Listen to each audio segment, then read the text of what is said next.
Saganang mamamayan. Diskusyon ng taong bayan. Serbisyo para sa publiko. Usapang pamayanan. Saganang mamamayan. Programa para sa mamamayang Pilipino.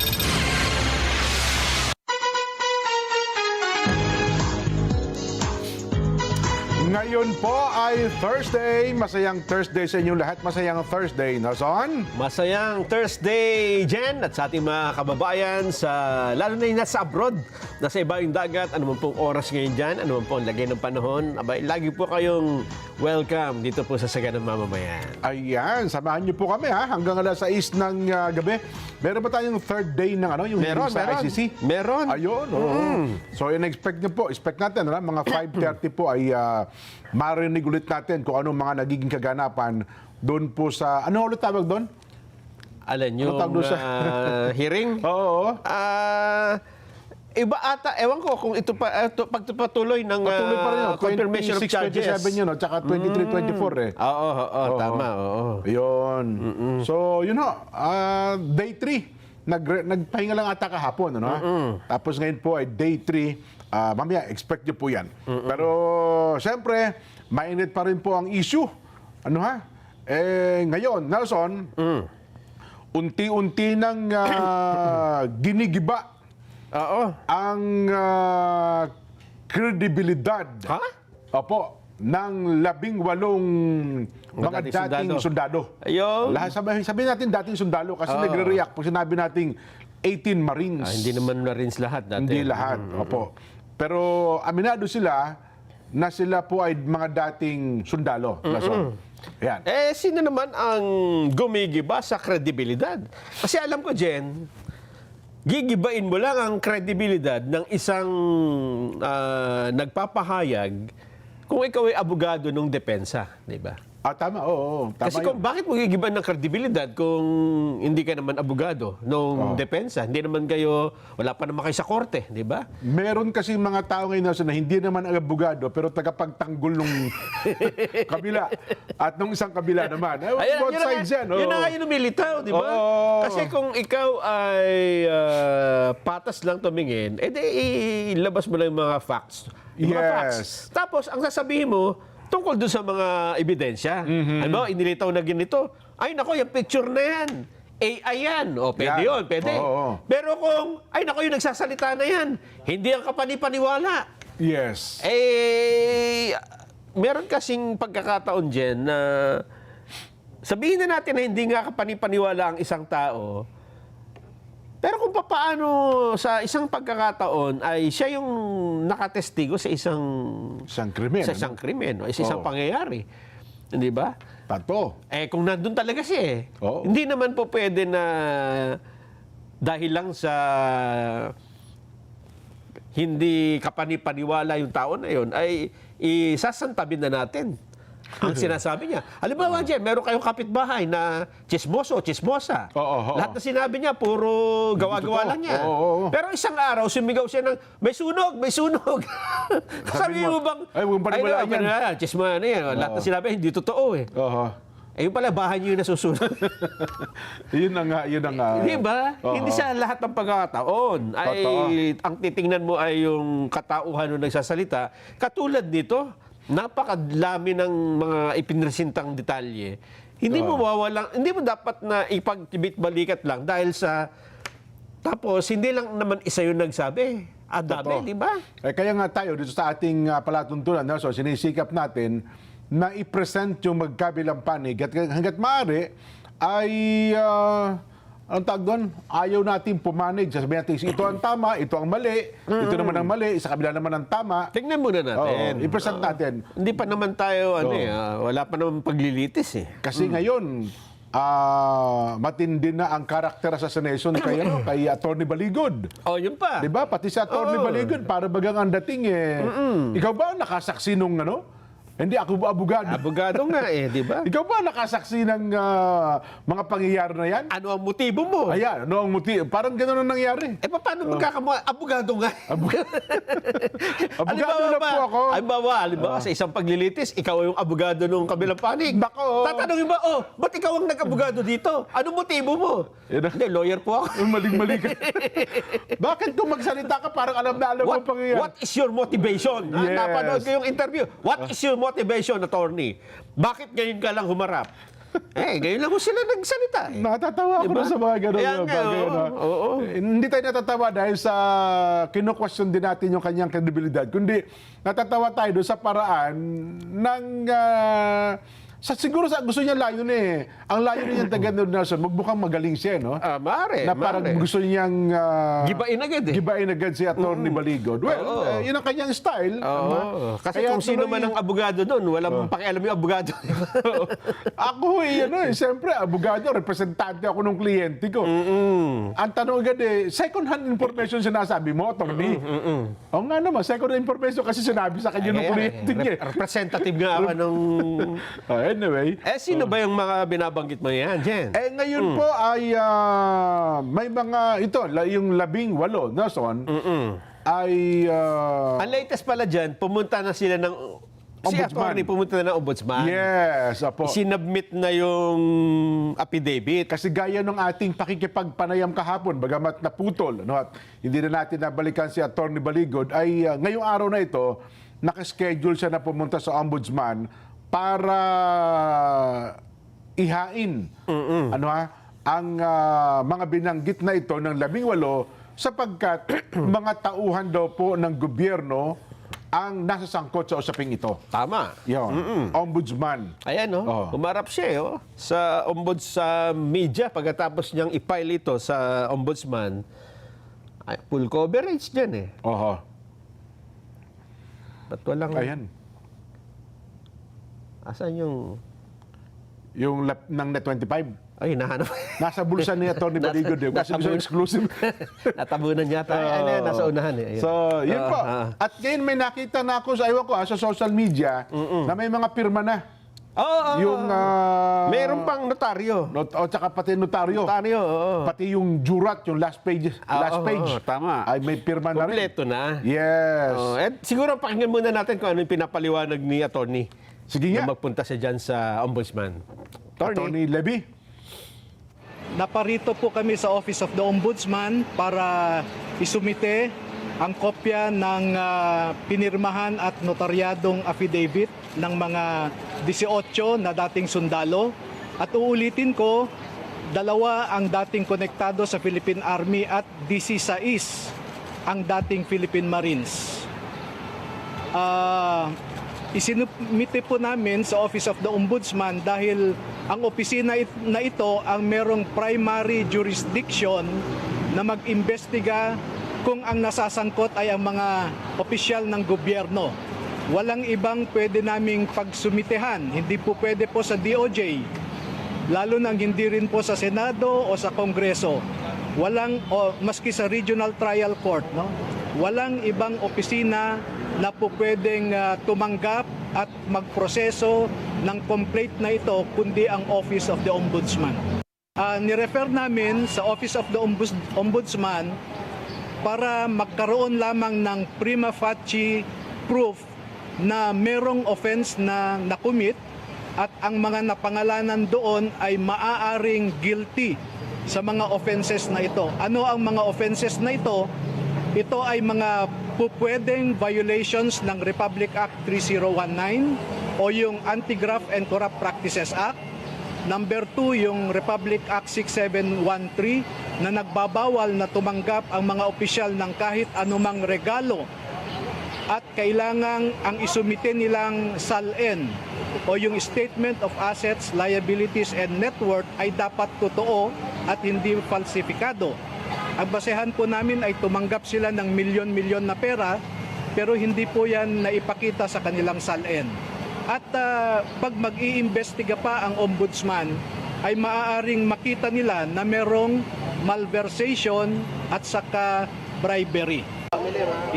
Ilan doon ang mga senador parang 7 at ang mga congressmen ay 26. No? At maliban dyan, may mga ibang opisyal ng gobyerno katulad nung taga Bucor, taga Department of Agriculture, at sa ngayon, yun ang maalala ko. Ayun. Ayun. Oho. Yan po yung pagkatapos ng ihain niya doon sa ombudsman, yung affidavit ng 18 dating sundalo. Ayan. Yan. Oho. So, ano na po, official, ano na yan, public documents na ngayon yan, Nelson.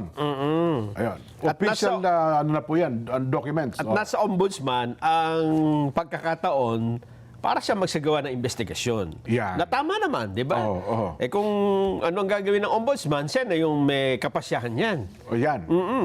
Baka daw marami pang matuklasan ang ombudsman kung mag-iimbestiga. Ayan nga. Eh paano kung halimbawa yan ay, pwede bang yan, kumbaga ay tanggapin na ng ombudsman tapos hindi naman naaktuhan? Nasa kanya yun. Ganon? Oo, kasi... So ano ang magiging next move ng kampo ng 12 sundalo?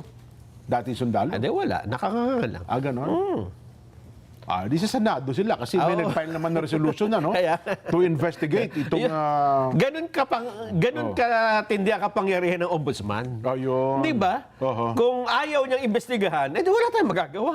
Yun lang, Oo, no? kahit may mag-file ng complaint dyan, di ba, sa tagal-tagal nating naging reporter dyan. Totoo. May mga usap-usapan pa nga noon na merong parking fee, di ba? Yan, hindi na daw naiwasan yan dyan. No? Oo. Sa dami ng mga kasong kinakaharap ng mga public officials. Kaya So, nga, so nasa kanila yan. Wala tayong magagawa doon. pero sa laki ng aligasyon, hindi pa sa natin sinabi totoo, Oo. dapat aktuhan ito ng ombudsman. Kasi mahalata kung hindi mo aktuhan. Ayun. Oo. Ayun. Sa mga susunod na araw, malalaman natin ngayon. No? Maliban na lang, Oh. kung sa simula pa lamang ay luminya na si Ombudsman Crispin Remulla doon sa mga nagsasabi o doon sa hindi pa nga nababasa yung dokumento, Oo. ang tinitingnan na kaagad ay yung mga palso, Oo. yung mga kapintasan, yung mga ang titingnan mo ay kung sino ang nag-file, di ba? Sino yung abogado? Oo. Hindi mo tingnan ano yung sinasabi ng ano yung nasa Ano daw ang motivation ng abogado? Dapat ang tanong, anong motivation ng 18? Oo. Tama. Bakit? Di ba? Pero ako kasi, ang pagkakaalam ko, ang ombudsman, Nelson, meron niyang motu proprio power. Kaya nga. Ay, ang totoo, sabi nga natin, kahit na napanaginipan lang eh. Pwede. Di ba? Nung ombudsman, may nagnakaw sa lugar na yun ah. Oo. Sa panaginip na yun, pwede niya maging batayan yun para mag-imbestiga siya. Kaya nga kakatindi ang kapangyarihan ng Yes, Ombudsman. oo. Kaya nga dyan inilagay si Ombudsman Crispin Remulla mula sa Department of Justice eh. Ginawa siyang tanod bayan. Oo, ganun kakapangyarihan yan. Oo nga, Pero no? yung sinasabi mong motu proprio, pwede siyang kumilos kahit walang nagpapile. Oo. Pwede rin siyang kumilos. Pwede rin siyang hindi kumilos kahit may nagpile. Ganun ba? Oo. Hindi, pero sana kumilos naman. Ay, saan mo siya kakasuhan? Sana kumilos Saan mo naman. pwedeng kasuhan ng ombudsman kung meron ka nakitang, hindi nyo ginagawa yung trabaho nyo. Aha. Wala rin korte, kundi sa impeachment court. Impeachable offense.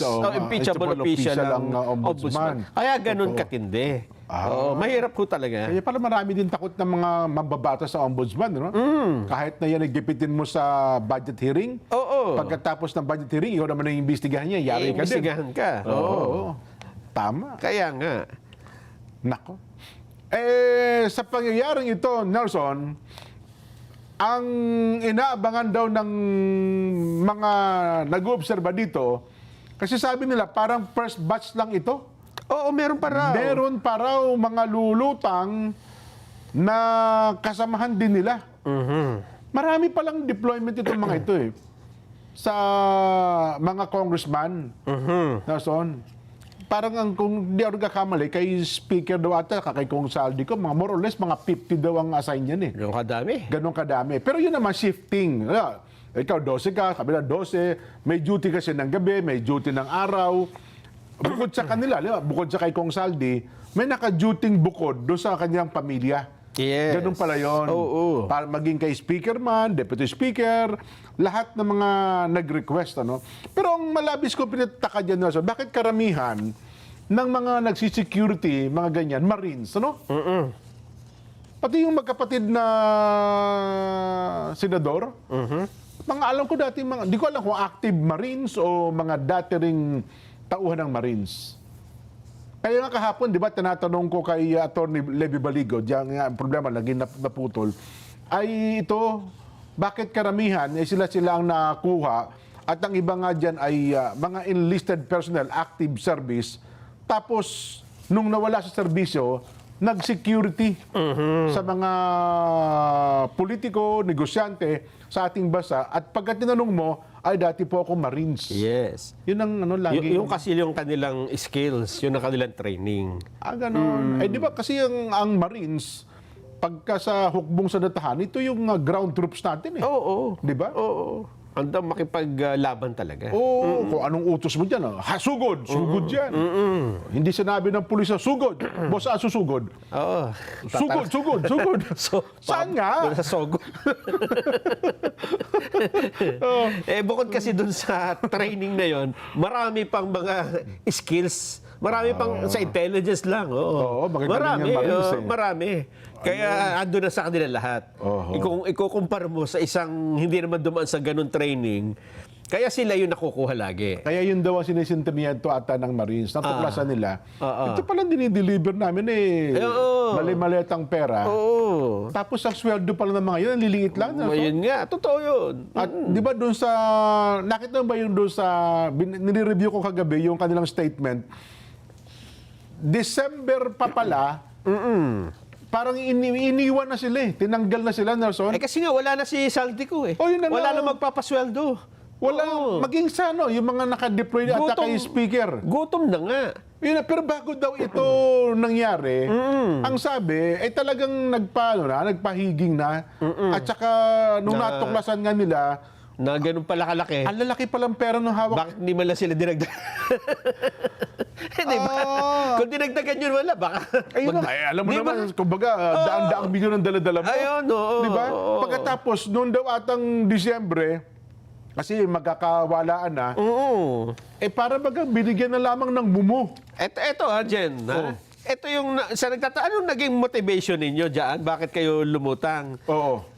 Una, yun nga, maliit nga yung tinatanggap nila, tapos Napakaliit nga lang nalaman daw. nilang kailan laki nung dinideliver. Oo. Tapos nung magkasakit, ito yung isa. Ay, isa pa yung tama yun. Nung magkasakit ang isang apo noong dating Marines, dating sundalo, hirap na hirap sila sa pambayad sa ospital. Wala nga lang halos daw tumulong. Oo, tapos, pati yung mga serbisyo, doon pala sa ospital, ng gobyerno. Oo. Ang hirap makuha, siguro, nagkakwento Wala nga atang pambayad doon sa ospital. Ayun, yun nga. Oo. So, nagkakakwentuhan sila. Bakit gano'n? Parang hindi yata tama. Oo. Tapos nga raw, nangyari, gaya pa ganito, wala niyang gamot, walang ganito. Kasi ang pera pala ng bayan nananakaw. Ay, oo nga. Tapos, hindi, pare, kaya nananakaw ko tayo nagdi-deliver. Oo. Talagang... Dumaan para sa mga palad natin yung mga pera na yan eh. May dyan, may pahayag si Atty. Baligod eh. Tungkol dyan sa angulo na yan, ha? Mukhang yun pala daw ata nag-trigger. Yes, tingnan nga natin. Pakinggan uli natin, ha? Sige. Para malinaw yung usapan. Nag-umpisang makausap ko sila October pa lamang, no? So November, December, January lamang po sila nag-decide na gusto nilang ilabas ang kanilang nalalaman dahil po sa isang insidente na dinamdam nilang lahat. Meron silang isang kasamahan na namatay ang kanyang apo sa ospital, 2 years old. Dahil walang maibigay na gamot yung hospital sa apo niya. At namuni-muni niya na ang dahilan na walang pondo ang ating mga ospital ay dahil nga ninanakaw ang pondo. Yun. Nasabi Diba? natin. Oh. Sino ba naman ang hindi mababagabag sa ganyang sitwasyon, no? Yun nga ang pinakamasakit doon, Nelson. Oo. Ninanakaw ang pondo, tapos sa kamay nila dumaan yung malalaking pera. Oo. Diba? Ikaw ba sasabihin, masisikmura ba natin ito? Oh. Bilyon-bilyon, milyon-milyon ang dinideliver natin halos araw-araw. Tapos, yung ospital na dapat ay may tamang serbisyo, hindi ma-deliver sa atin kasi yung mga pondo ay nawawala. Oho. Dapat pala, tinabi na natin isang maleta, Oo. baka kahit magkasakit sa atin, may pampagamot tayo, ayun di ba? nga, oo. Oo. Nakakasama nga naman ang loob. Totoo yan. Siguro kung tumatanggap sila ng malaki-laki, Oo. o kaya ginawa nyo silang kasabwat, baka sakali pa di ba? At saka ang iba pa raw doon, masakit pagsalitaan. Ay, pag nag-uutusan. Napag-uutusan. At ang isa, di ba, Marines, napaghihinalaan pa raw ata yung iba. Na kumukupit. Parang ganun. Kasi nga yung may pulis na... Ayun, naburikin. na destino doon, binurike yung mga maleta. Oo. Naku Kasi po. nung nalaman natin pera yung dala-dala, Oo. bumili ng sariling padlock eh. Sinisira daw yung padlock, nire-strong kumukuha daw ng ilang bundle. Siyempre, ilalagay ng panibagong lock. Wala naman kamalay-malay yung pagkatala, pinalta na pala yung lock, nakuha na pala yung iba. Saka hindi na siguro binibila sa dami naman. Ay, oo. At saka pag binilang mo, Matagal. pag hinalaan mo pa yung yung dala, di ba? Yung tsaka yung nagbigay. Magkasama ang pakinaloob. Sabi, maliit na halaga lang naman yan. May babalik, may susunod pa naman eh. Ayun, ang istorya ata dyan. Nako. Oo. Kaya kayo, pagka mayroon kayong mga ganyang security, lalo inuutusan nyo ng mga sensitibong bagay, Naku, pakiinin nyo ng husto. alagaan nyo naman, di ba? Huwag yung nangungutang pa para pambili ng paggamot, di ba? Dapat kayo na mag-alok. Kamusta pamilya ninyo? Dapat, tsaka, hindi komot yan yung nagsiservisyo sa inyo. Mga robot yan. Hindi robot yan. May Dito na lang, damdamin Jen. yan. Dito na lang. Halimbawa, yung writer mo, di ba? Yan. Inalagaan ni Jen yan. Ay, nako. Pagka hindi niya inalagaan yan, edi wala kaming binabasa.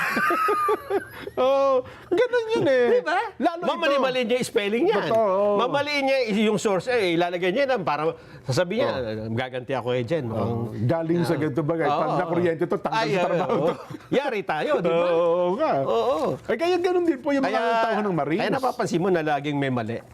Ito. Yun daw ang sinasabi. Oo nga. Pero totoo, experience daw talaga nila doon sa iba. At saka yun nga, pagka binibigyan daw ng sweldo, para bagang gipit na gipit yung nagbibigay ng sweldo. Yung para bang sweldo mo na nga ay Oo. pakikiusapan mo pa. Oo, samantalang yan ang mga yan, hindi na act. Alam naman nila hindi na, kumbaga dati sa serbisyo, Wala nang walang trabaho. kinabubuhay. Kaya nga sila pumunta at nagtrabaho ng security na ganyan. Kung minsan daw, hindi pa maayos ang pakikitungo sa kanila. Nako. Kasi kung maayos ang pakikitungo ng mga yan, tsaka talagang binibigyan nila ng pera, maayos. Itinuring mong parang anak mo. May pakikipaglaban ka na patayan ng mga yan. Oo, tama yun. Di ba? Ngayon daw, wala, para doon sila nakatanggod sa kawalan eh. Nung nag-usap-usap, sabi, Bok! Yung palang dinideliver natin pera, akala natin galing sa isang negosyante. Nung umpisa pala, hindi naman nila alam na galing sa nakaw pala yun. Maraming negosyo nga dito, Oo, di ba? kasi ang alam daw nila, negosyante yung tao, yung boss nila, etc. Tsaka kung minsan, kahit naman budget ng gobyerno, Oo. sa isang mga project, talagang kailangan mong i-withdraw, kailangan mong i-deliver. Ay, totoo yan. Di ba? Oo. Ay, dadalhin mo nga yung pera, i-deliver mo sa ganyan kabilang Pero yun nga ang ating sinasabi dyan, lalo ganyan, sensitibong bagay, dala-dala, pera. Ay, asikasuhin niyo po yung nagdi-deliver. Hindi, wag niyo hong gugutumin. Di ba? Tama. Yun nga hong aso, pag nagutom, nauulol eh. Oo. Di ba? Aso na po yun, ha? Pag naulol yan, nangangagat yan, yari ka dyan, pare ko. Ito pa kaya tao? Tama. Di ba? Oo. Yun na. Ay ngayon, Jen, Oo. nabanggit kasi hindi ko na matandaan yung affidavit na wala yung kopya rito Nabanggit ba ang pangalan? Kasi wala akong matandaan na merong nabanggit na National Security Advisor Eduardo Año. Meron doon. Nasa parang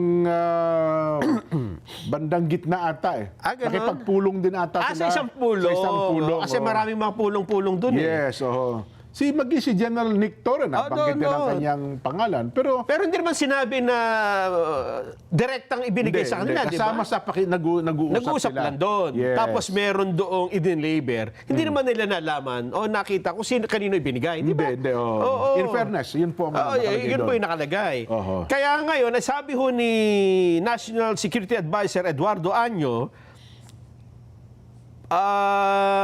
malicious entirely false at fabricated. Aha. Yun daw sinasabi na siya ay nakatanggap ng mali-malitang pera.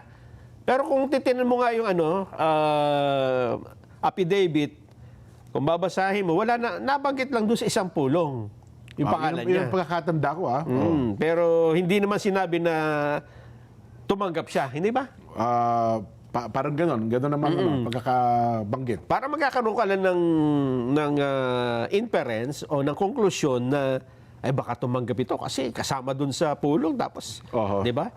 Git pa niya, hindi siya kailanman dumalo sa anumang pagpupulong. Itong sinasabi niya. Wala Yan. daw pulong. Kasama sina Speaker Martin Romualdez, Representative Leila de Lima sa Polo Club Townhouse. Ginagawa na daw po ng kanyang legal team ang lahat ng kailangang aksyon dahil hindi niya daw po isasantabi ang paratang na nakakasira sa kanyang reputasyon. Ayon. Ayan. Yan pala ang official statement ni National Security Advisor Ed Año. Ayan, Oho. tama. Dating tao din ito ni Pangulong Duterte. Ganun ba? Dating yan, DILG Secretary ng Duterte Administration At Kung di ako saka, nagkakamali. nung nag-COVID-19, active siya. Di ba? Ayan, kasama yun. Nila, marami pang ibang mga opisyalis ng ating gobyerno. Ayan.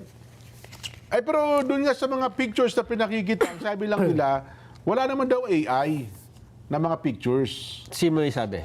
Doon sa mga kumikomento doon sa social media, parang wala naman daw anyang AI. Pero ang tanong na lang daw doon ata, kailan yung picture? Yan ba ay bago? Taon 2024, 2025? O yung mga pictures na yan dati na? Hindi kasi nilagyan ng petsa. Oho. Pero yan nga po, ay doon sa original na kumuha niyan, nandun yan, makikita yung petsa niyan. Ayun, Pati location.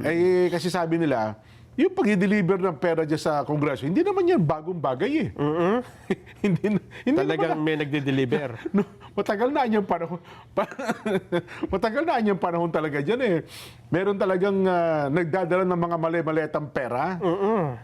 Kung ano man, hindi natin sinabi illegal, Nelson, ha? Kung ano man ang pinagagasusan nila, talaga doon namang nangyayari yan noon pa. Yun nga. Oo. Ayun, baka naman yung isa, Kong, pautang na ganito, medyo kinapos ako ng konti. Sige, magkano? Siyempre, marami naman silang pera. O sige, lagay ko sa maleta, ha? Baka ganun ang usapan naman nila. Di ba? Kasi meron daw ata mga ilang pictures dyan, na napakita sa affidavit, na ang iba, parang noon pa. Matagal na. Hindi daw panahong sa kasalukuyang administrasyon. Yung flood control. Bagong Ayun. bagong kongreso. Yun naman. Halimbawa, yung aeroplano na yan. Yan. Okay, kino-question nga ngayon yung aeroplano kasi yun daw tail number. Parang magkakaiba, hindi daw ata magkakatugma. Edited daw yung mga tail number, etc., etc. Ano ha? Kaya nga sabi daw ng ano yung reaksyon ng Malacanang? Lousy script. Lousy.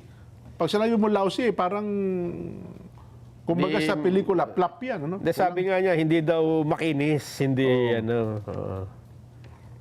Ay, gusto ba niya parang isang script writer ang Okay, gumawa? kailangan maayos. Kapag ka maayos naman, sasabi, ay, bakit napakaayos scripted. ng script na yan? Di ba? Scripted. Bakit maayos ang script na yan? Sino gumawa niyan? Scripted. Kaya bang gawin niya ng mga Marines na gumawa ng ganyang klaseng script? Di ba? Ngayon, pagka hindi naman maganda, ay, lousy yan. Hindi maganda ang pagkakagawa ng script. At saka ngayon, ipakita mo nga uli yung yung helicopter. Yung may tailwind. Helicopter. Ayan yung PRC. 8111. Ayan yung Ayan, mayroon nagkalat yung sa social media yan. PRC ba o RPC 8111. Kasi may video naman na sumakay dyan si Senador Lacson dyan. May video. Ganyan? Oo. Pero dyan sa helicopter na yan, hindi may ibig sabihin na... Kasi yung helicopter, narerentahan yan. Ay, oo, napaparent yan. Narerentahan yan. Ako lang, pumunta ako Makati ng isang araw, nag-helicopter taxi ako Ito, 811. Hindi, iba-iba lang. Uso na ngayon sa Metro Manila helicopter taxi. Tama. Pagka malilate ka. Kaya lang yung iba kasi ay binibigyan ng Ito naman ang maganda sa programa natin. Oo. Hindi ikaw mo, kung sino man ang sumakay dyan, may kinalaman na. Totoo. Di ba? Yung helicopter, yan lang ang ginamit. Totoo. Pero hindi ibig sabihin kung lahat ng sasakay dyan, di ba? Hindi naman pwede yung gano'n. no? Oo, walang gano'n. Parang taxi, pare-pares sa taxi, nasakyan mo eh. Kung mo nasakyan mo, yung sinakyan din ng mga suspect ka na. Hindi ho po ganun. yun, ha? Oo. Kasi Dapat lalo yung malinaw mga yan. helicopter, hindi naman ganun kadami ang helicopter sa Konti Pilipinas. yan, oo. Maaari talaga. Tsaka ilan lang naman ang merong helicopter o kaya air assets na pinaparente. Oo. Di ba? Ayan. At saka yan, kumbaga, pare-parehas talaga na ginagamit ng kung sino-sino man. Yes. Oho. What meron daw bang yung RPC 8111111? Oo. Madalas daw gamitin yan ng mga...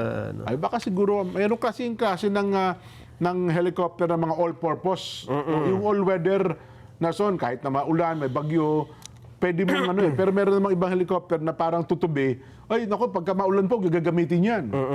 Mga gano'n ang sitwasyon. Yes. Ay, alam mo naman tayo, pangkaraniwan sa atin ng helicopter. Gusto mo, gamitin natin mo yung helicopter natin. Nakasakay na din daw dyan si Tito Soto. Oh, At iba pang kandidato. ayan. Sumasakay talaga ng helicopter yung mga yan. Totoo. Oh. Talaga lalo yung campaign period. Oh. Oh, ano pa sabi? Tayo muna, sumakay tayo ng barko. Pinakamabuti. Sige. Sumakay mo tayo ng barko. Oo. Yeah. Huwag tayo mag-helicopter. Sasakay mo ba kayo ng barko? Ito, balita mo mula sa PPA. Patuloy po na nagtatala ng kasaysayan ng Philippine Ports Authority o PPA matapos po na makapagtala ng record-breaking na 30.09 billion pesos na kita para po sa fiscal year 2025. Ayon po sa kanilang unaudited financial report, mas mataas daw po ng 8.86% kumpara po ito sa 2024, pare ko. Dahil dito, inaprubahan po ng PPA Board of Directors ang pinakamalaking dividend remittance sa kasaysayan ng ahensya na aabot po ng 5.33 billion pesos o 52% net earnings. Alinsunod po sa dividends law na nag-aatas sa government-owned and controlled corporations na mag-remit ng hindi bababa sa 50% ng kanilang kita sa national government. Yan ang kontribusyon ng PPA. Sana lahat ng mga GOCCs ganyan ang kontribusyon. 30.09 billion for 2025 alone. Congrats! Kayo po ba'y maglalakbay sa pamamagitan ng mga sakyang pandagat, gaya po ng barko, roro, ferry, iba pa? Panoorin po natin ang paalala ng PPA.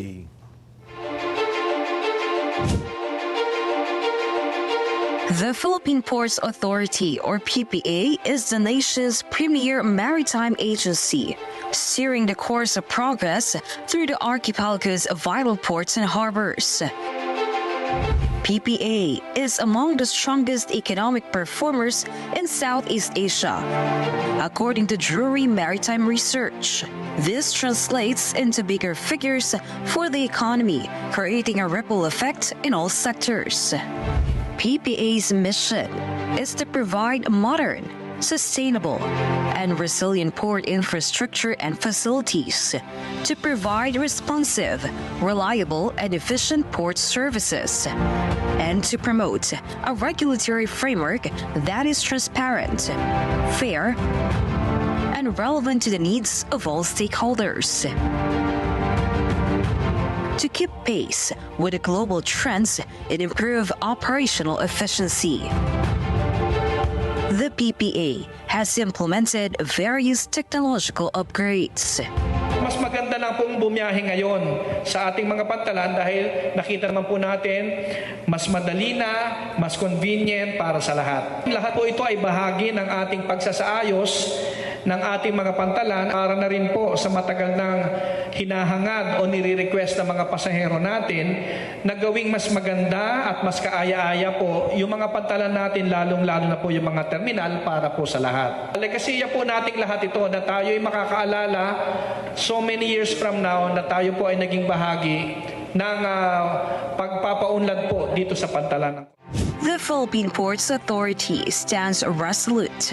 Its mandate, vision, mission, and transformative projects, setting the course for a maritime future that resonates on a global scale. Philippine Ports Authority, linking the Philippine Islands to the world.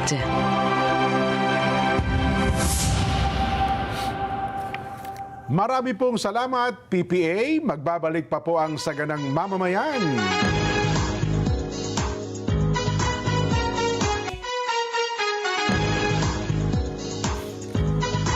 Mga kapatid, mga kabarangay, mga kasambahay, mga ka-SGM, panalo-klak na Ay, nako. Heto na po ang panalo tip para masulit ang budget natin sa bahay. Doon na po tayo sa Always Panalo. Pure gold, pare ko. Mababa ang presyo, very convenient sa dami ng stores nationwide at laging kumpleto. At meron din pong Pure Gold mobile app. Doon sa mga ayaw pong lumabas, pwede ho kayong mag-order, magpa-deliver via Pure Gold Mobile. Download yun na. Pure Gold Mobile. Ayan. Ay, binabati pala tayo ni Nitrich Adelor Chu Jen. Aba, Alam mo bang siya daw ay nanonood mula pa kanina 100%.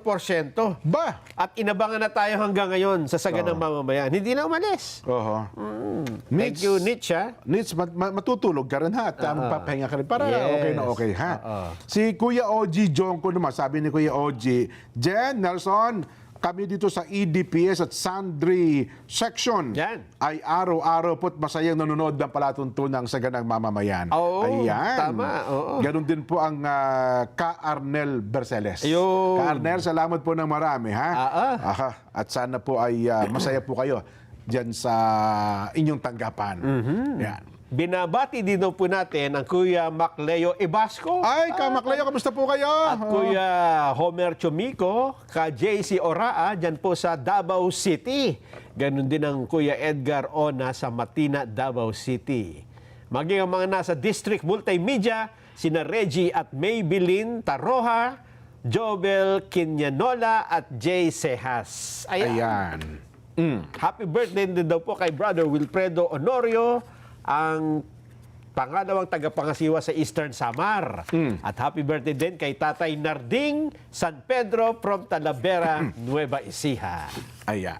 Salamat po. At sana ay nakapagbibigay ng kasiyahan sa inyo ang patuloy pong pagsubaybay ng aming mga palatuntunan. Yun. Ayan. At ipakishare nyo po ha, para maabot na po natin yung 1 million subscribers Teka. sa YouTube. Ilan na ba tayo? Ha? Parang tatlong Latest. 3K na lang ang kulang eh. Teka, titinan ko. Sige ha? nga, oo. Meron na po tayo. Ha? 2,000 na lang? Tuta! Hindi pa umabot sa... Konti na lang oh. Hindi 1,000 na lang eh. 1,000 na lang ba? 999. Oh, di 1,000 sakto. Baka nga pagka tiningnan mo kung ilan to eh, baka 3 tao na lang. Ayan hoy, regalo nyo na sa aming birthday. Birthday ni Jen bukas sabi ko, 1 million tayo bukas 1 million, yan ang ating bago regalo. mag-Marso. Yes. Bago mag-Marso, ha? Tama. Ano ha? At huwag kang mag-alala dahil yan ay tutumbasan kada isang like, piso, Jen. Ay, opo. Piso. Piso, kada like, di meron tayo mga, sabi mo na lang sa 1 million, kalahati na lang. Di ba meron tayo 500,000 na kahatian araw-araw? Tigihati tayo. Di 100,000 na lang, wag naman tayo maghangad naman sa 100,000 na lang hati araw-araw? 999,000, ha? Grabe. Pero kung makikita mo ito, kung ikaw ang admin, makikita mo kung ilan na lang eh. Talaga. Eksakto. Eksakto. Ayun. So sabi na natin 1,000. Oo, 1,000 na lang. Eh di pagdating ng Marso 1, Bago tayo matapos ng programa, baka hindi pa kayo nakaka-like. Oo. Net25 News and Information YouTube channel. Yan. Para bago Oo. tayo matapos, i-announce natin, 1 million na po tayo! 1 million subscribers na po. Yay! Yung palang helicopter kanina, Jen, ay tiningnan ko nakarehistro sa... Teka muna. Sa Sunwest Construction and Development Corporation. Di kay parang ano yan, kay Kong Saldi. Yung mga logs daw nito ay doon ang ginagamit palagi. Aha. Ayun, sabi ko Ayun sa iyo pala. di ba? Oo. Tsak naman yan, kasi sila din ang humihiram yan, Nelson Ito, pinost ni... Ayan, yan yung helicopter. Ni Ma'am Cathy Binag. Tapos makikita mo dyan, yung sumakay si Senador Lacson. Ayun. Pero yan wala kinalaman, ulitin natin, wala akong kinalaman yan sa mga pagde-deliver. Wala. Kasi Jen, ginagamit ito na, ayan, magde-deliver na. Tapos sino nga nakasakay? Diba? Hindi po yan, wala akong kinalaman niya. Ipinakita lang kung ano yung helicopter.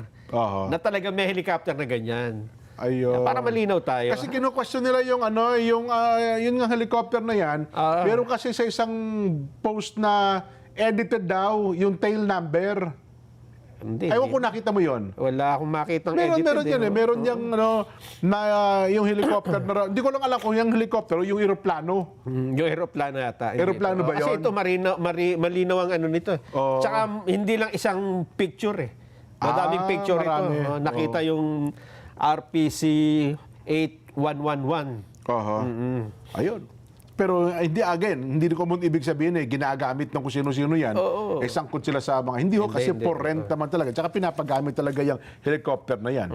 Tsaka kung magde-deliver ng maleta, walang masyado nakasakay dyan, di ba? Yun na nga. O, hindi maraming tao eh. Kasi limited lang ang sa helicopter kasi limited lang ang bigat niyan eh. Yes. Ako yung nagkaroon na rin experience sa sumakay ng helicopter eh. Muntik akong pababae, sir, mabigat to kayo masyado. Sabi gano'n sa akin. Mabigat kayo masyado, sir. Okay na yan. Yan. Oo. Okay. Ayan. Wala namang ano. Sabi ni Kuya ng Karay Manyo, Nason, Karay, nakasubaybay po kami. Kasama daw po ang Romel Garcia ng field auditing. Ayan. Ingat po sa pagbibiyahe, ha? Karay at saka ang Romel Garcia sa paglalakbay. Ayan. So, teka lang. Iwanan natin yan. O, lipat tayo sa ibang paksa ngayon. Lipat tayo sa ibang paksa. Ito namang yung mainit na usapin din ng impeachment Ayan, kay oo. BP Inday Sara Duterte. Nako, malapit ng yan, di ba? Nakakalendaryo na ata sa Nakakalendaryo na. doon sa committee level. Oo, sa Yung Justice Committee na pinangungunahan po ni Congressman Jerbil Luistro Oo. ng Batangas. Ano ba ang latest? Pero kapag tiningnan mo raw ang pulso ng mga mababatas ngayon, Nelson, parang malamig sila sa pagtanggap ng impeachment complaint laban kay BP Sara. Ganun ba? At ang iba ay naglabas na nga ng pahayag na talaga sinasabi nilang, hindi na namin susuportahan yan. Malalaking partido politikal, Nelson, ang nagbigay ng pahayag na sinasabing hindi kami susuporta sa impeachment complaint laban sa pangalawang Pangulo. Isa na po dyan, ito pong NUP, National Unity Party, Nelson. Sino-sino ba ang mga kilalang taong miyembro niyan? Ayun, sila Ronnie Puno, Sikong Miao Miao. Di ba? Oo. In-expel nga lang ata sa pagiging miyembro ng NUP. Sila Congressman P.D. Barsaga. Yan po yan no? Binabanggit po ng NUP na hindi sila boboto ng pabor sa impeachment complaint na inihain po laban kay BP Sara Duterte. Ayon po sa kanilang Secretary General, si Ginoong Reginald Velasco pala, ang kanilang SecGen. Hindi dapat gamitin daw po ang proseso bilang kasangkapang pampolitika. Yan. Karamihan daw po sa issue sa mga bagong impeachment complaints kay BP Sara ay naipaliwanag na Luma na, Nelson. Wala daw bago. Sa mga nakaraan daw po mga investigasyon, naipaliwanag na ito.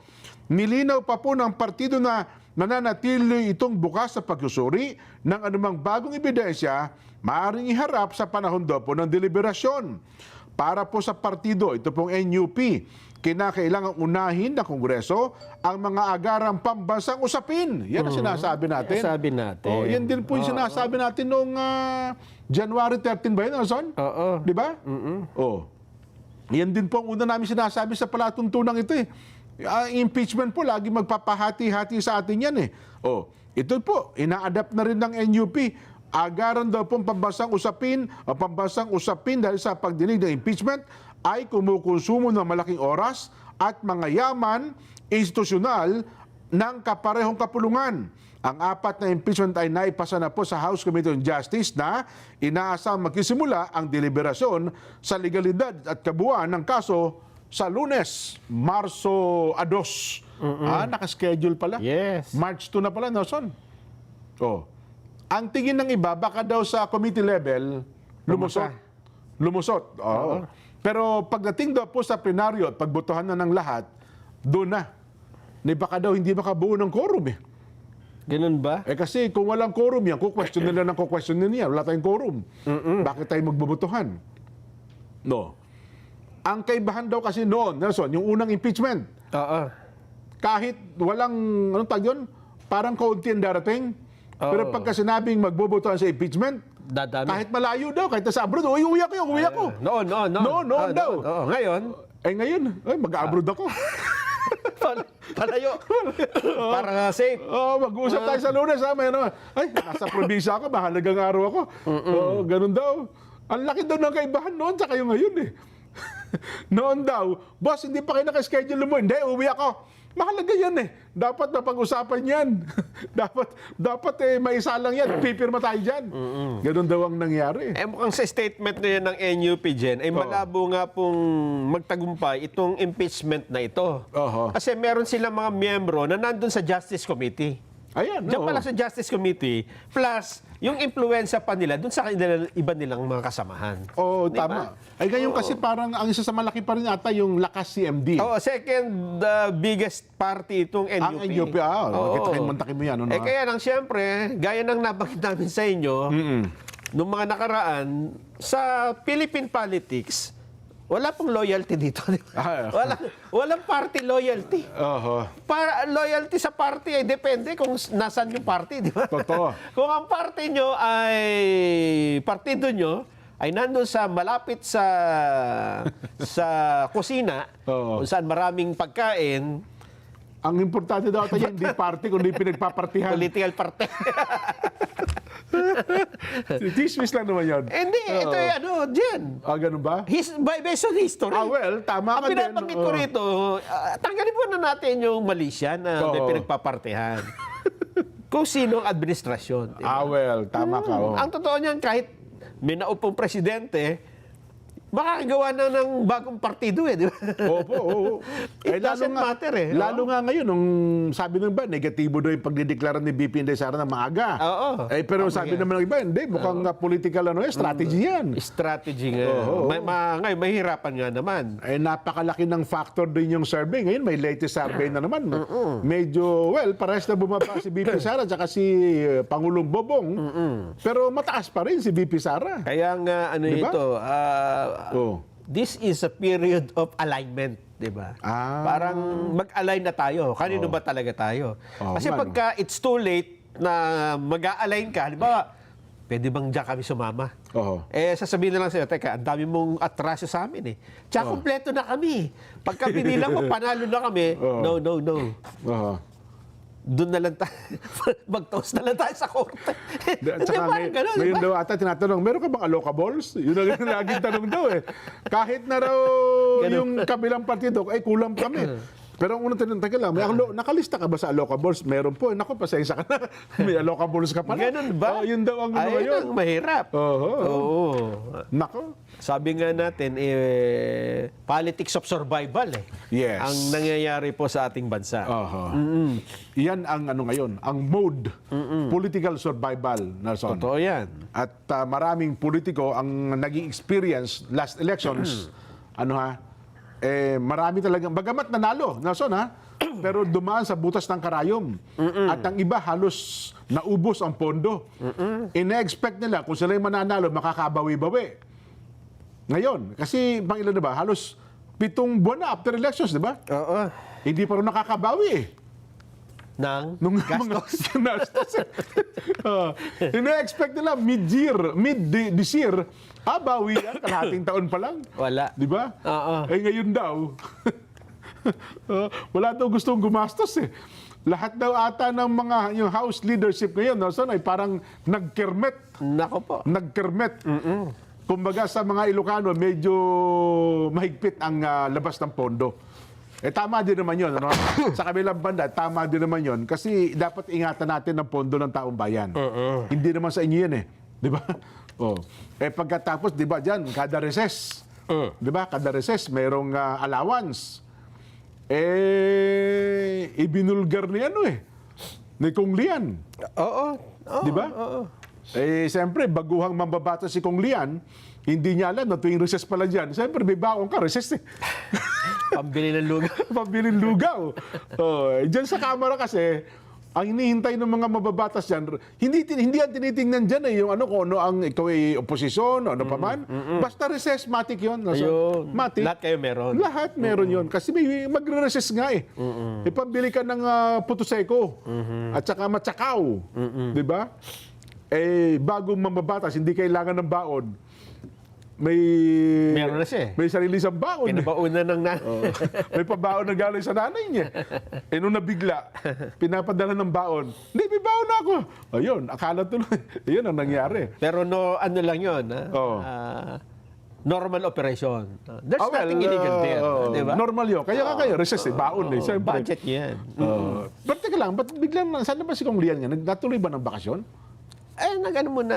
Nag-leave. Cool off muna, cool off. Ayun, oh. Di ba, may binabaging nga niya na sa tamang panahon, di ba? Ayun. Ayun pa lang huli, di ba? Hindi pa nagmamaterialize yung tamang panahon dyan eh.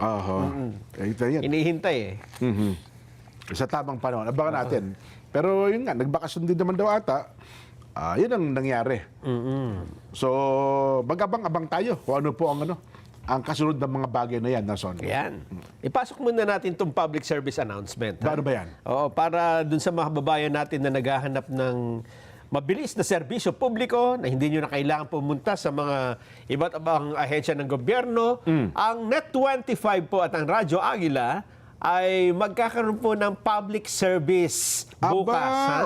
Yan po ay sa pamagitan ng pagtulungan ng Philippine Statistics Authority o PSA, ng PhilHealth, Pag-ibig Fund, Quezon City LGU, Social Security System o SSS.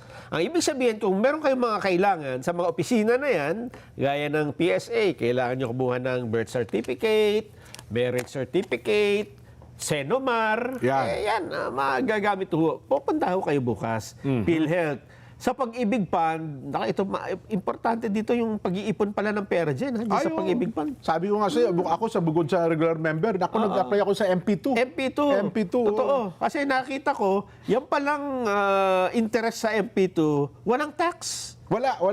Tsaka mas mataas kumpara mo dun sa 8% yata eh. per annum. Nako, dyan na rin ako.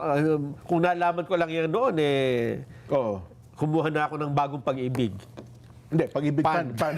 Delikado tayo. Gaganapin po yan sa Net25 grounds. Dito po, sa opisina, Central Avenue, Quezon City. Bukas po yan. Wala alas 8 ng umaga hanggang alas 4 lang po tayo ng hapon. Ayan. Kaya dapat po, nandyan kayo bukas. Ha? Hanapin nyo po, Jen Subarjaga. Yan. At siguradong hindi nyo po siya matatagpuan. Naka-birthday leave. Naka-birthday leave. Ay, nako. So tuloy ka pa. Okay. Meron tayo 5:25. Ano, habang nag-aantabay tayo dun sa Day 3. Ano ano nga tawag nito? Lagi ko nakakalimutan. Confirmation of charges hearing. Confirmation of charges hearing. Diyan po sa ICC. Ito po naman, human investment ito, Nelson, napag-uusapan din naman natin ng investment. Pero ito po ay para sa mga bata, yung mga estudyante. Alam niyo ba yung K3? Hindi po kamuning, ha? Ito pong K3 ay yun pong Senate Bill 1853 o K-3 Foundational Learning and Nurturing Care Act. Ito daw po'y isang solusyon sa lumalalang problema. Solusyon po ito, yun hong crisis natin, learning crisis. Ito pong panukalang batas na ito, inihain daw po ni Senadora Loren Ligarda, ang gusto, patatatagin po ng Estado ang pundasyon ng edukasyon. Yan. At pag-unlad ng mga bata mula sa pagsilang hanggang grade 3. Mula pagsilang hanggang grade 3. Dahil ito daw po'y kritikal na yugto sa pagkatuto at paghubog ng kakayahang kognitibo. Alam mo, totoo yan sa Japan. Sa Japan, kapag ka ang mga bata doon, 1 to 3... Diyan nag-kinder, di ba? Yes, dyan tayo. Kaya magbati ko, anyo nga sa'yo. Korean. Natuto ako ng Koreano. Talagang tinuturo foundation. Oo. Kasi kapag bata pa lang, maganda na foundation, ay tuloy-tuloy eh. Behavior dapat. Paggalang. Hindi agad ang tinuturo ka sila, math, kung ano pa man. Hindi yung basic foundation ng isang bata. Ganun po sa kanila. At mukhang, alam mo naman, kung ang pag-uusapan, disiplina sa Japan, Lason, ha? Ay, naman. Ayan, ano, ha? At ipinapaliwanag po na sa yugto daw po ng K-3, ang paghahanda sa mga bata ay mas mabibigat na hamon na mas mataas daw pong antas ng edukasyon. Sa ilalim daw po ng panukala, ipatutupad ang Prevention First Strategy para matiyak daw po ang matibay na pundasyon ng pagkakatuto at maiwasan ang pangangailangan ng remedial lesson sa hinaharap. At isinusulong din daw po ang panukalang ito na maagang paggamit ng dekalidad, malalim na wika at may pagkasaad sa mga numero sa pagtuturo na isasama sa socio-emotional learning at values formation. Yun. Sabi ko sa Japan po, matagal na itong ginagawa. Layunin po ng hakbang na ito na matiyak na ang mga bata ay marunong pong bumasa. Una. Pangalawa, marunong umunawa. Yung binabasa nila, dapat nauunawaan po nila. Kayang kontrolin daw po ang emosyon, makabuo ng positibong relasyon, makagawa ng responsableng desisyon, at harapin ang mga hamon na may empathy at katatagan. At bilang chairperson daw po ng Senate Committee on Higher Education and Vocational Educational at co-chairman ng Second Congressional Commission on Education o EDCOM 2, at itinutulak daw po nito, Senadora Loren, ang pagpapalakas daw po ng foundational learning bilang sentro ng agenda sa education reform. Yun. Sana po naman ay masolusyon na yung problema natin sa edukasyon. Ito ang binabaka din ngayon ni Secretary Sani Anggar Nelson. Oo. Yung PISA exam, di ba? Yung international ito, sana daw this year, umangat na tayo. Huwag na tayo sa bottom. Yes. Di ba yung reading comprehension, mathematics at saka science, sa 80 mga bansa ata, nasa kaduluduluhan tayo. Yun ang problema. Parang, hindi ko alam, hindi naman ata yearly, parang every 4 years ang exam na ito Oo. Yung assessment. Tama. Yes, parang gano'n. No? Pero sana, ito daw pong darating na bago ay umangat na ang level ng Pilipinas. Ayan. Yeah. Bago tayo mag-break dyan, meron tayong breaking news. Ano yan? Ayan, napanood mo ba yung bagong video? Ni Saldico? Oo. Meron bago? Katitingin ko lang, meron. Ako, nagkakagulat ito. Ba? Meron ba? Meron. Okay, sige, play.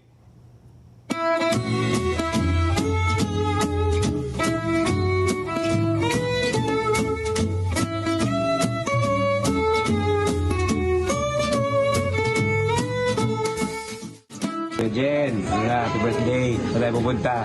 Malapit na mag-April. Alam mo yan. Happy birthday. I love you. Okay ka lang dyan, ha? Okay ka naman dyan. Jen, it's your birthday! Inaasahan na namin ang mga, okoy, mga lugaw, at kung ano-ano pang yummy stuff. Happy birthday! God bless you! Hello, Ka Jen. Na-miss ka namin dito sa kada umaga. Happy birthday po sa lahat ng mga wishes na matutupad. God bless you. I wish you good health. And that's it. Happy birthday. Enjoy your special day. Kuya Jen, just wanted to say happy birthday from Jazz, from Kada Umaga. Hope you keep watching and thank you for the support. Enjoy your birthday! Hi, Kuya Jen! Happy birthday to you! Sana happy ka po sa kaarawan mo at kita-kits. Ingat ka palagi. Hi, Sir Jen! We are Gen 6 and we want to greet you a happy birthday! More birthday po! Birthday to you! Happy birthday! Happy birthday to you! Happy birthday, Kajen! Happy birthday, Kajen! Oh, alam mo si Kajen, nagbublokot siya ng hotdog. Hotdog? Sa Friday, may pa-hotdog. Ayoko ng hotdog, gusto ko hamburger. Happy birthday, Kajen! Happy birthday po, God bless you! Maligayang bati po sa ating kaibigan sa kanyang kaarawan na Kajen. Happy birthday sa iyo at dalangin po natin sa Poong May Kapal na magkaroon ka ng mabuting kalusugan, kaligayahan sa iyong pamilya at sa araw-araw na iyong gawain. Patubayan ka ng Poong May Kapal. Happy birthday, Kajen! Ito po si Francis Tolentino, ang iyong kaibigan. Buhay ka! Go! Kuya Jen, Birthday mo na naman! Salamat sa treat mo! Maligayang birthday! Happy birthday! Love namin! Love na love mo kami! Kaya love na love ka rin namin! Mula sa programang Usapang Pagbabago, kami po ay malugod na bumabati ng Happy birthday! Parin dyan sa Barjaga, magpakain ka! Ian, happy birthday! Parin dyan, happy birthday! Hi, Kuya Jen! Si Gianna ito, binabati kitang isang happy birthday! Alam mo naman natin na ang mga pinakapogi at pinakamaganda pinanganak sa February, di ba? Kaya happy birthday! Wishing you many more years of success, many more years of health and wealth, and andito lang kami lagi para sa inyo. Love you! Happy birthday!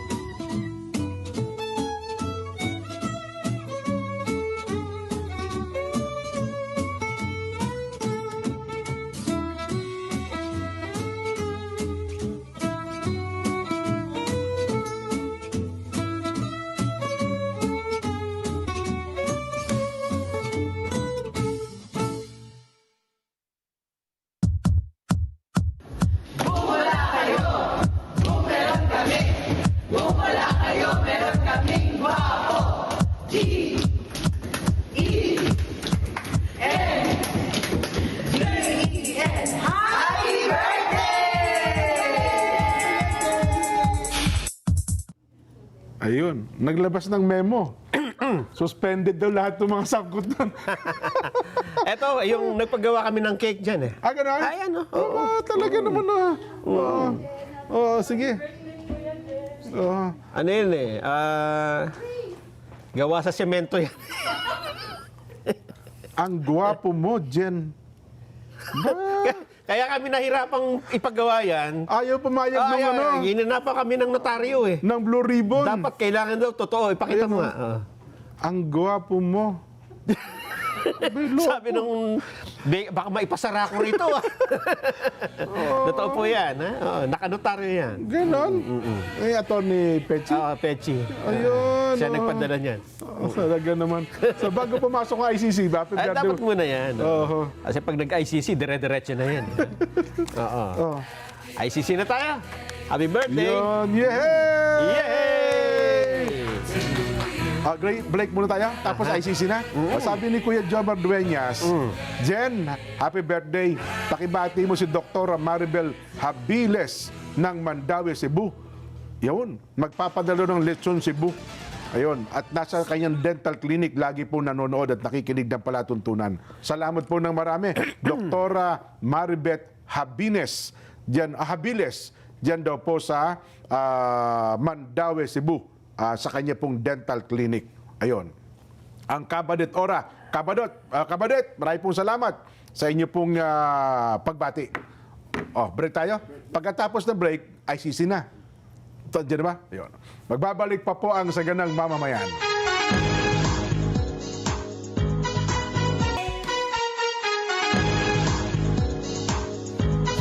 Ayun, salamat po ng marami. Pero ang birthday ko talaga ngayon, bukas pa. Bukas. 27. In advance natin para 2 araw. Ayun, pero ang pagkain bukas, sagot na ni Kasani Korea. Wala nang... Kasani, bahala na kayo ha. Medyo naka-birthday leave ako eh. Bukas po yan. Ako bahala bukas. Ayan. ICC na tayo. Yes. Pangatlong araw po ng ICC hearing sa kasong kinakaharap po ng dating Pangulong Duterte. Panoorin na po natin. Including 2 referred to by the Deputy Prosecutor actually contain an exhortation to the use of lawful self-defense.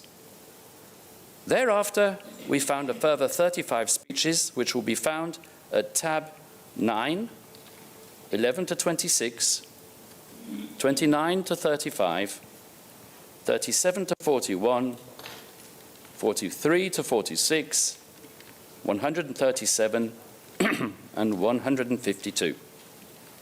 Now, this is obviously not a competition.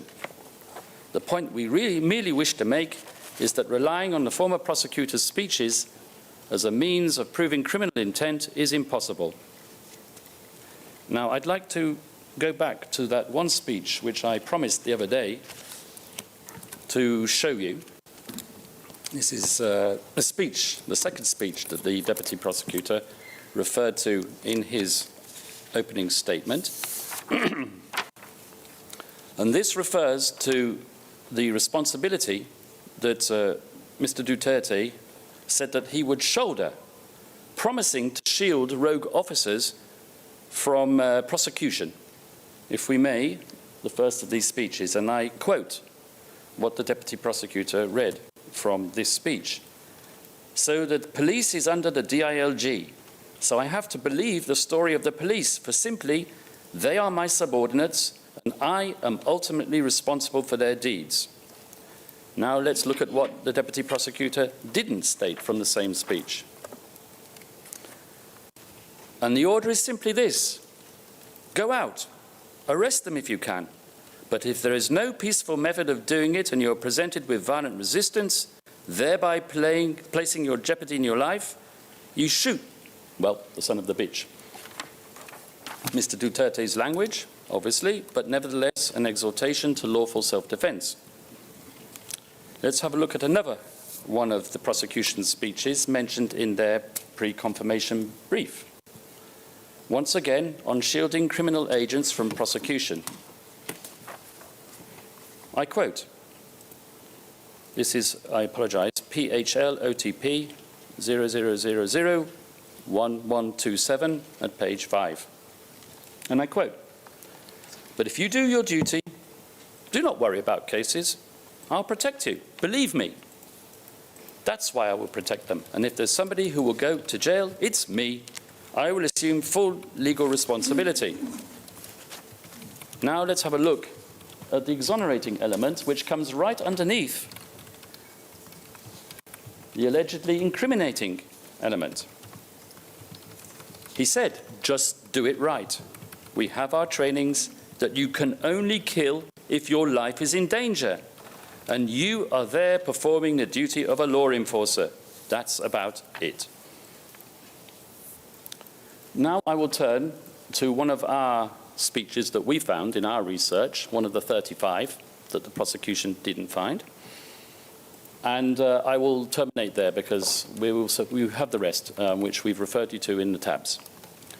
So this is an exonerating speech which the prosecution either missed or ignored because it doesn't suit its case. And it was a speech which was made right at the start of the presidency, which could be seen as setting out the standard for his presidency. Mr. Duterte said this: I promised them I will suppress crime and take control of the drug situation, which was really running wild in our country today. Make no mistake about it.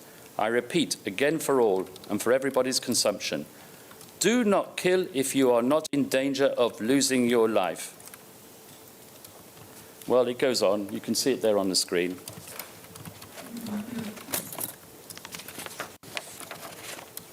Well, of course, the prosecution knows that we are going to argue that many of these speeches, in fact, the majority of these speeches, I would say, contain this exhortation to the lawful use of self-defense. And the learned counsel, Mr. Edward Jeremy, for the prosecution, tried to get around the problem by inventing the novel concept of the elastic mouth, which out of one side emanates the nasty truth, while out of the other side issues the supposedly disingenuous advice for the police to act in self-defense. But I ask Your Honours and the people of the Philippines listening in today, how many times did you hear the former president state at the beginning of any address that he had a speech of 2 pages prepared, but to his regret, it didn't come from the heart. And then he would proceed to speak at length, sometimes for an hour or more, in his own uniquely colourful and crusty language, exposing his homespun theories on crime control, swearing a bit here, boasting a bit there, and generally delivering a speech more akin to Finnegan's Wake than the Gettysburg Address. That does not suggest crafty design, hinted at by Mr. Jeremy, quite the opposite. Mr. Jeremy's resort to the say one thing, mean another thing theory is complete supposition. It is not a legitimate argument, because it implies that one cannot rely on anything coming out of Mr. Duterte's mouth, and that does not help the case for the prosecution at all. Well, that's about it for the speeches. I'll now turn to crimes against humanity and the contextual elements. And here I would like to start off by addressing the requirement that the acts of murder alleged be committed as part of or in themselves constitute a widespread or systematic attack. The second requirement is that these acts of murder be directed against the civilian population.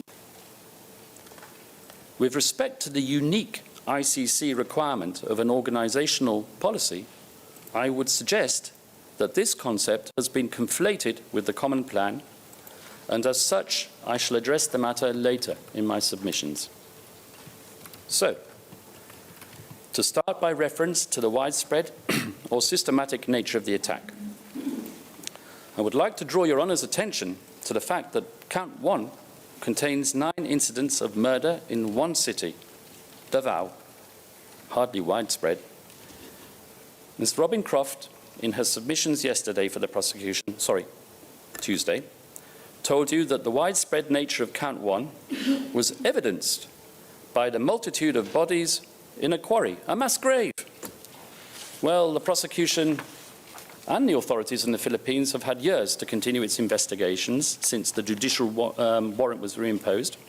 I mean, they could have dug up the entire city of Davao, but all they have managed to produce, the prosecution on the matter, is a reference to Leila de Lima in a Senate committee where she talks about the discovery of a few human remains which could have belonged to World War II Japanese soldiers. The same goes for another witness's outlandish assertion that bodies were thrown into the sea off the coast of Davao. Well, the whole Gulf could have been dredged, but not one executed corpse has surfaced. As for counts 2 and 3, Ms. Croft showed us some maps with coloured dots to indicate the magnitude and geographical spread of what the prosecution alleges, without, of course, proving that they were extrajudicial killings not countenanced within the 49 incidents. Indeed, for this reason, there is nothing to link the charged incidents, those 49 incidents, to the wider picture.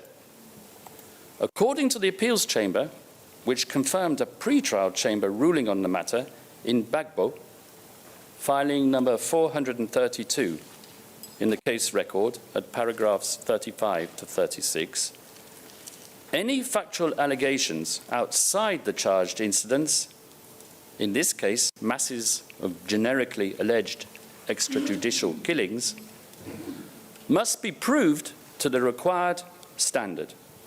And for this, NGO reports, academic statistics, and media articles are, as a rule, considered insufficient.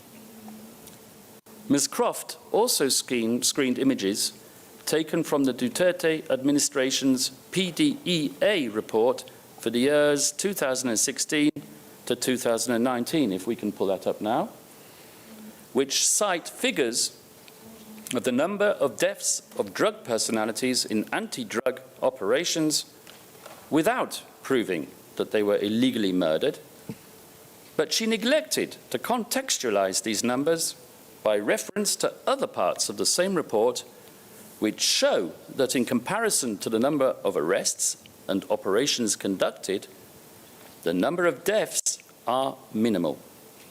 Please, if you will, show a bar chart that we have helpfully prepared with the figures and a pie chart with the percentages.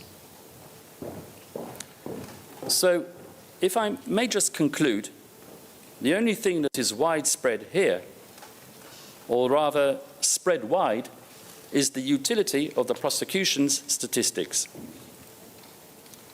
Now, turning to the civilian population, or the target of the attack, let me say straight away that the prosecution case theory with respect to the definition of the targeted population is, to put it extremely politely, muddled. In layman's terms, the prosecution has hedged its bets by presenting two alternative propositions, hoping that this pre-trial chamber will settle for one of them. From paragraph 17 to paragraph 20, inclusive of its document containing the charges, the prosecution argues that Mr. Duterte launched an attack on the entire population of the Philippines, pursuant to a policy to neutralize persons perceived or alleged to be engaged in crime. In paragraph 21, however, this so-called attack is directed not against the civilian population at large, the whole population, but rather against a considerably smaller and nebulous margin of society, namely the alleged criminals themselves.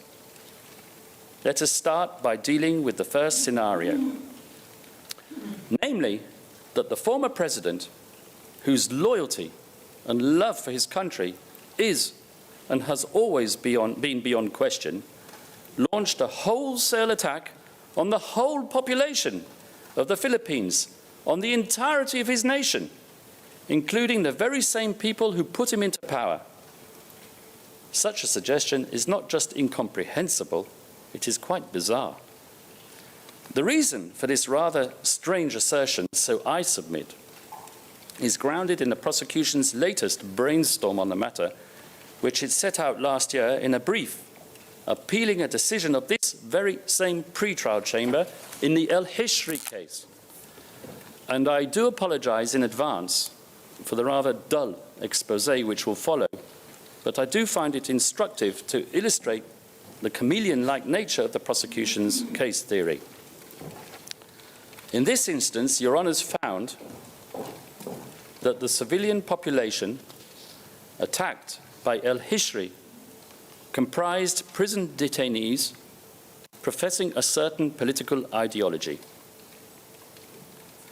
In so doing, Your Honours declined to issue an arrest warrant for El Hishri, where the victims of his crimes had been detained for totally unconnected and non-political reasons. Now, you might ask yourselves, why did the prosecution decide to appeal this decision? It was not as if it had been denied the arrest warrant for El Hishri that it had sought. Well, a key to the answer, so I believe, is to be found in the chronology of the events. On 10 February 2025, the prosecution rushed out its application for Mr. Duterte's arrest, believing that a unique opportunity to apprehend him had arisen.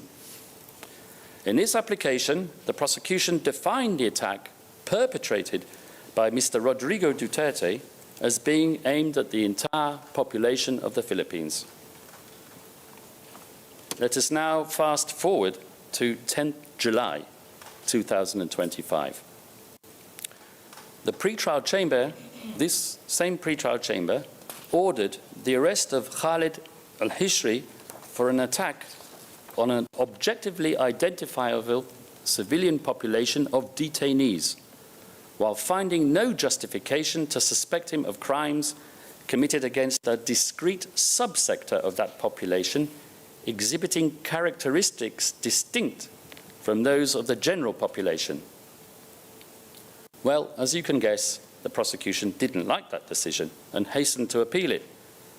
Not, I would suggest, out of any true concern for the purity of international humanitarian law, but rather because it put a spanner into the works of the Duterte case. That is, the only other active case that it is prosecuting before this court.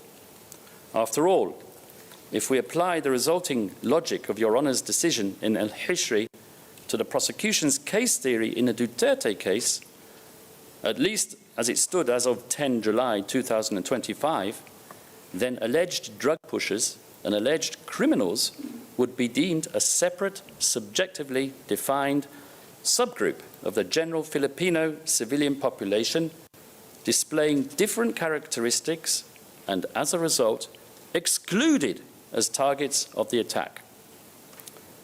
So, 8 days passed between this decision of yours, Your Honours, and the notification of the confidential version of the prosecution's pre-confirmation brief on 18 July last year. And I'm prepared to wager that while beavering away with their attempt to appeal the El Hishri decision, the gurus on the top floor of the Office of the Prosecutor were also frantically discussing how to deal with this inconvenient fly in their conceptual ointment. They had to think of a way to accommodate this pretrial chamber's ruling while not compromising their appeal. So, lo and behold, and rather unsurprisingly, the pre-confirmation brief contained a new feature, namely the second scenario to which I referred earlier, that the target of the attack was not the Filipino as a whole, but the suspected drug pushers and criminals. Now, even if the former president did promulgate an organizational policy of eliminating suspected criminals and drug pushers, which he most definitely did not, this policy did not and could not constitute an attack directed against a clearly definable civilian population. Firstly, the segment of society victimized cannot be said to display objective characteristics distinguishing them from other members of society and thus rendering them susceptible to an attack. After all, how does one define a suspected drug pusher or suspected criminal for the purposes, let us say, of count 1, where there were no HVTs or high-value targets or PRD lists or kill lists or what have you? It is not as if criminals have identifying features such as a shifty look or a 5 o'clock shadow or a sack marked swag. In other words, the definition suspected drug pusher or suspected criminal entails the exercise of discretion on the part of the perpetrator implementing the organizational policy.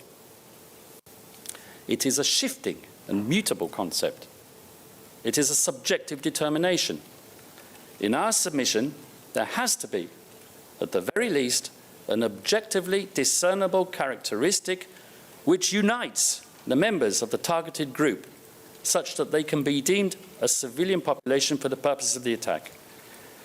Leaving the determination of membership of a civilian population to the people who pulled the trigger introduces a degree of random selection, and as cited quite clearly in the Al-Hassan confirmation decision at paragraph 149, the prosecution must prove that the attack was not directed against a limited group of randomly selected persons.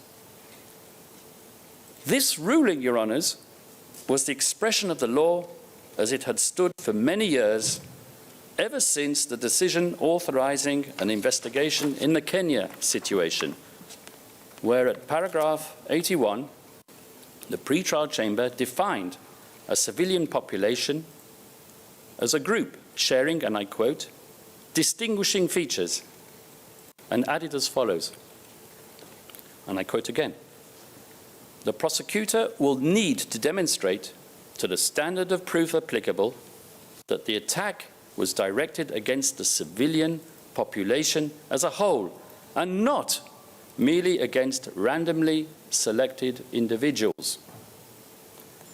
So let us ask ourselves whether the alleged attack in this case was directed at the population as a whole or at a subjectively defined subgroup of perceived or alleged criminal offenders.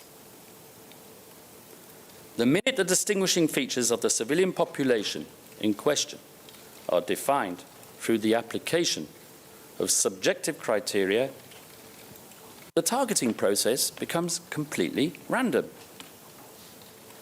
The targeted civilians are perceived criminals, but perceived to be so by whom? Is it not the case that one man's despicable criminal is another person's righteous saint? In fact, have we not heard from the civil society that many of the victims were not drug pushers, or criminals, but innocent members of the local community. To me, and as a matter of logic, it would appear that the targeted population in the Duterte case was selected randomly, even according to the prosecution's own witnesses, who talk about quotas of neutralization that had to be met, and their motives for target selection, which had frequently nothing to do with suspected criminality, but rather personal vendetta, or on one occasion, just because the victim had cheated at cards.